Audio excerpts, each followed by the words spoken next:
हमें हमारे बिहार को मुक्त करने का आश्वासन देगा, हम लोग उसका साथ देंगे और इन सरकारों को हराएंगे। लेकिन सरकारें बोल कहा रही ना, तेजस्वी बोल रहे हैं ना, वहाँ पर देखिए नीतीश कुमार कोई तो बोल ही नहीं रहा, आपके साथ तो कोई आ ही नहीं रहा। देखिए अब जो बोलेगा उसी का साथ दिया जाएगा, जो नहीं बोलेगा उसका साथ नहीं दिया जाएगा। तो क्या लगता है कांग्रेस आ गई है इस आंदोलन में? कांग्रेस अगर बोलेगी तो कांग्रेस का साथ दे देंगे, बहन जी बोलेंगे तो बहन जी का साथ दे देंगे। जो बस विश्वास दिलाएगा, जो घोषणा करेगा, अब बौद्ध समाज उसी का साथ देगा। एक आंदोलन आपका बोध गया में चल रहा है, ग्वालियर में भी चल रहा है, बाबा साहब की मूर्ति नहीं लग पा रही। अब जो लोग बाबा साहब को पढ़कर के कोट पहनते हैं, बाबा साहब को पढ़कर के वकील बनते हैं, अगर वही गद्दारी कर रहे हैं तो मैं क्या करूं? जो वकील गद्दारी कर रहे हैं वो बाबा साहब का संविधान पढ़कर के ही वकील बने। मैं चाहता हूं कि बिहार ग्वालियर और मध्य प्रदेश सरकार जल्दी बाबा साहब की प्रतिमा लगाए। जब बाबा साहब की प्रतिमा सुप्रीम कोर्ट में लग सकती है तो हाई कोर्ट में क्यों नहीं? बाबा साहब से इतनी नफरत क्यों है लोगों को? बाबा साहब से इसलिए नफरत है कि बाबा साहब ने इनकी दुकानें बंद कर दी हैं। बाबा साहब ने इनकी दुकानें बंद कर दी हैं, इसलिए नफरत है, और कोई नफरत नहीं है। अम्बेडकरवाद ब्राह्मणवाद की दुकानें बंद करता है, उनको समान लाता है, इनका ऊंचापन खत्म हो जाता है, इसलिए अम्बेडकरवाद से नफरत करते हैं। और एक तरफ तो आप लोगों से डर भी रहे ना, लोग आप कलश यात्रा रोक लेते हैं लोगों को। नहीं रोकेंगे भाई। देखिए अभी तक तो हम भगवान बुद्ध के अनुयायी हैं, शांति से काम कर रहे हैं, और जब ये लोग सर पर चढ़ते आएंगे तो आधी आबादी से भी ज्यादा, लगभग 100 करोड़ लोग यहाँ बहुजन हैं। अगर हम लोग भी इन्हीं की तरह हाथ में डंडे उठा लें और इनका हाथ मरोड़ना शुरू कर दें तो भारत के क्या हालात होंगे। लेकिन हम बुद्ध के अनुयायी हैं, संविधान को मानने वाले हैं, हिंसा नहीं करेंगे और बड़े ही शांतिपूर्ण तरीके से अपने अधिकारों के लड़ेंगे। बिहार सरकार के बारे में आपका क्या स्टेटमेंट है जी? बिहार सरकार के ऊपर आपका क्या स्टेटमेंट है? बिहार सरकार निकम्मी है, झूठी है, धोखेबाज है, इसे बदलना चाहिए। धन्यवाद। आकाश लामा इस प्रोग्राम में नहीं आया। आकाश लामा जी को बुलाया गया था, भंते प्रज्ञाशील को बुलाया गया था।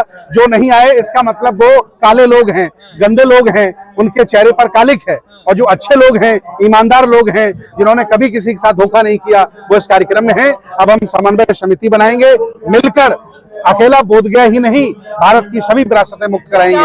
लंबे समय से आप लोग बोधगया में आंदोलन कर रहे हैं, क्या स्थिति है अभी? अफवाहें फैलाई जा रही है आंदोलन को लेकर, क्या बताइए क्या स्थिति है अभी मौजूदा? कोई अफवाह नहीं है।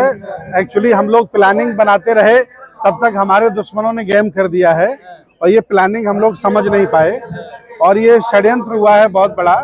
अब आज समझ में आ रहा है कि षड्यंत्र हुआ है और आने वाले समय में उसका खुलासा भी होगा और हम सब लोग मिलकर के पुरखों की विरासत को बचाने का काम करेंगे। क्या लगता है मुक्त हो पाएगा बोधगया या ऐसे ही विफल हो जाएगा? नहीं, बोधगया मुक्त होगा और मजबूरन सरकार को मुक्त करना पड़ेगा। ये लड़ाई एक व्यक्ति की नहीं है, ये लड़ाई भंते सुमित रतन की नहीं है, ये लड़ाई देश भारत के सभी अम्बेडकरवादियों की है, दुनिया के बौद्धों की है, इसलिए मजबूरन इन्हें झुकना पड़ेगा।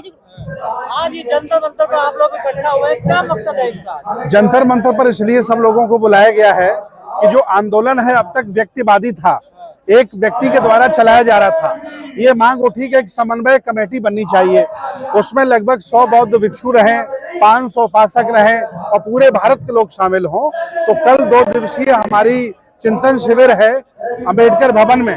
हम लोग वहां तय करेंगे कि आंदोलन समन्वय समिति कौन कौन बनेगी और फिर कैसे आगे बढ़ाया जाएगा। कमेटी तो बनी हुई थी ना पहले से ऑलरेडी? नहीं, जो कमेटी बनी थी वो शक के दायरे में है। ऐसा महसूस हो रहा है कि वो नागपुर से चलाई जा रही है, इसलिए सभी लोगों ने मिलकर ये नियम लिया कि अब विरासत को बचाने के लिए समन्वय समिति बनानी पड़ेगी। आपके एक साथी जेल में है, क्या उनको छुटाने? नहीं, मेरा साथी जेल में है, वकील कर लिए गए हैं और बेल के लिए डेट मांगी गई है। मैं आपको बताना चाहता हूं इस समय डिस्ट्रिक्ट कोर्ट, हाई कोर्ट सब छुट्टी पर हैं, हर जगह छुट्टी चल रही है, वकील सब घूमने गए हैं, कोर्ट सब बंद हैं, इसलिए दिक्कत हो रही है। नहीं तो बिना चार अभी तक बाहर आ जाते। हमारी बराबर बात हो रही है और जो टीम ऑब्जर्वेट कर रही है सबसे हमारी बात हो रही है। कहा बड़े गंभीर आरोप लगा दिए हैं बिनाचार्य जी पर। नहीं, गंभीर आरोप तो उन पर भी लगा देते हैं, वो अर्बन नक्सल कहते हैं, धर्मांतरण का आरोप लगा देते हैं। जिनकी सरकार होती है वो कोई भी मुकदमा दर्ज कर सकते हैं, तो ये सरासर गलत हुआ है और इसका हम विरोध करते हैं, इसलिए आज जंतर मंत्र पर आए। कहा जा रहा है इस आंदोलन में, जैसे आपने कहा नागपुर से कोई घुस गया है, तो आखिर क्यों आ जाते हैं ऐसे लोग बार बार आंदोलन में आप लोग? देखिए, दोष उनका नहीं है, जो शातिर होता है वो प्यादे ढूंढता है, और हमारे लोग आसानी से जमीर बेच देते हैं। क्योंकि ये समाज जातिवादी है, व्यक्तिवादी है, वर्गवादी है। ये बुद्ध अंबेडकर से इतर होकर ये जातिवादी मानसिकता से जुड़ जाता है तो आसानी से वो फंसा लेते हैं और वो पैसे का लालच, पद का लालच दे देते हैं तो हमारा भोला भाला व्यक्ति उनके गिरोह में जुड़ जाता है। वही हमारे इस आंदोलन में हुआ है। आज इतना प्रोग्राम जंतर मंतर पर हुआ, आकाश लांबा इस प्रोग्राम में नहीं आया। आकाश लामा जी को बुलाया गया था, भंते प्रज्ञाशील को बुलाया गया था। जो नहीं आए इसका मतलब वो काले लोग हैं, गंदे लोग हैं, उनके चेहरे पर कालिक है। और जो अच्छे लोग हैं, ईमानदार लोग हैं, जिन्होंने कभी किसी के साथ धोखा नहीं किया, वो इस कार्यक्रम में हैं। अब हम समन्वय समिति बनाएंगे, मिलकर अकेला बोधगया ही नहीं भारत की सभी विरासतें मुक्त कराएंगे। आकाश लांबा या प्रज्ञाशील नहीं चाहते बोधगया ब्राह्मण मुक्त हो? वो चाहते हैं जो ब्राह्मण चाहता है।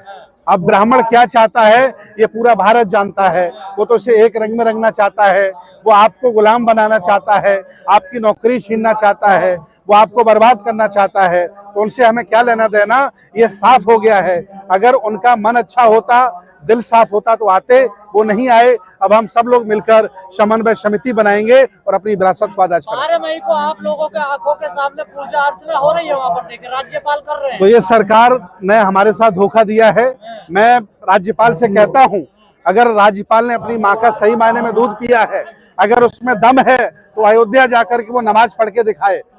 राज्यपाल जो मुसलमान है, उसने जो गंदगी फैलाई है बोधगया में, अगर वो दमदार है, थोड़ी भी उसमें दम है, उसकी माँ ने दूध पिलाया है, तो जाए अयोध्या में नमाज पढ़ करके दिखाए।